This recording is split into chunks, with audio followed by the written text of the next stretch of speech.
सेवा संस्थान में सिर्फ ऑपरेशंस नहीं होते, वहाँ कई ऐसे बच्चे हैं जिनको पढ़ाया भी जाता है।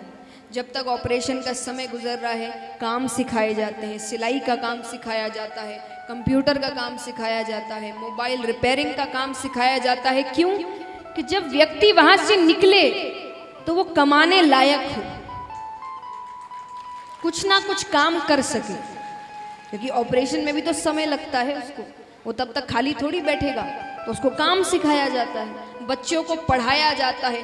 पढ़ाने में पेंसिल का इस्तेमाल होता है, क्या पता आपका 1 रुपया वहां एक पेंसिल खरीदवा दे एक बच्चे को। तो इसीलिए सहयोग करिए, सहयोग कभी भी व्यर्थ नहीं जाता, कभी व्यर्थ नहीं जाता। आपका इतना सा किया हुआ सहयोग आपको डबल चौबल होकर वापस मिलता है, ये हमेशा याद रखिएगा। दान कभी भी आपके धन को कम नहीं करता, वो और बढ़ाएगा उसको, क्योंकि आपने किसी का सहयोग किया है। तो यहां पर चित्रगुप्त ने कहा कि 24 मिनट का पुण्य किया। यमराज कहते हैं पहले क्या भोगना चाहते हो, पाप की पुण्य? अब वहां से शुक्राचार्य जी जा रहे थे, शुक्राचार्य जी कहते कह दो पुण्य। उनको मौका दिख गया कि यहाँ मेरा काम हो सकता है। उसने कहा पुण्य क्या करना चाहते हो, क्योंकि जैसा मैंने कहा स्वर्ग में आपकी इच्छाएं पूरी होती है। उन्होंने कहा क्या करना चाहते हो? शुक्राचार्य जी कहते कह दो इंद्र आसन पर बैठना है। उसने कहा इंद्र आसन पर बैठना है। ठीक है, इंद्र को समझाया गया, 24 मिनट की तो बात है, उसको इंद्र आसन पर।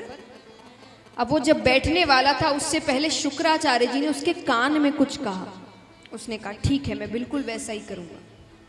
लेकिन जैसे ही वो आसन पर बैठता है सब भूल गया। भोजन लेकर आओ, कपड़े लेकर आओ, अप्सराओं से कहता है नृत्य करके दिखाओ, ये करो वो करो ऐसा करो। उसने 10 मिनट ऐसे ही गुजार दिए।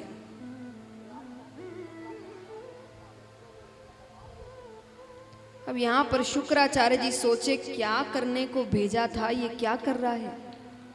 उन्होंने नीचे एक छोटा सा पत्थर, एक ढेला पड़ा था, उठाया और खींच के उसके सर पर मारा। उसको जब चोट लगती है तो उसको याद आता है, वो खड़ा होता है, गुरुजी इधर आइए। शुक्राचार्य जी आते हैं, हाथ में जल दीजिए, जल देते हैं। वहां सब खड़े हैं, देवता खड़े हैं, यमराज खड़े हैं, चित्रगुप्त खड़े हैं। बलि कहता है ये 3 लोक 14 भुवन, अभी इसका मालिक मैं हूं। उन्होंने कहा 10 मिनट के लिए तो हो। तो बोले ये 3 लोक 14 भुवन मैं अपने गुरु जी को दान में देता हूं। 3 लोक 14 भुवन शुक्राचार्य जी को दान में दे दिया। इसीलिए बलि को दैत्यों का राजा बनाया गया। अब यहां पर देवताओं की माता अदिति, जैसे दिति दैत्यों की माता है, अदिति देवताओं की माता है। 12 आदित्य 12 देवता है, उनकी माता है। वो प्रार्थना करती है भगवान से कि मेरे बच्चों को उनका स्थान वापस मिले। तब भगवान उनके घर पर वामन अवतार ग्रहण करते हैं। छोटे से भगवान बटुक रूप, क्योंकि वो छोटे से ही उन्होंने अवतार ग्रहण किया, इसलिए बाल लीलाएं नहीं है।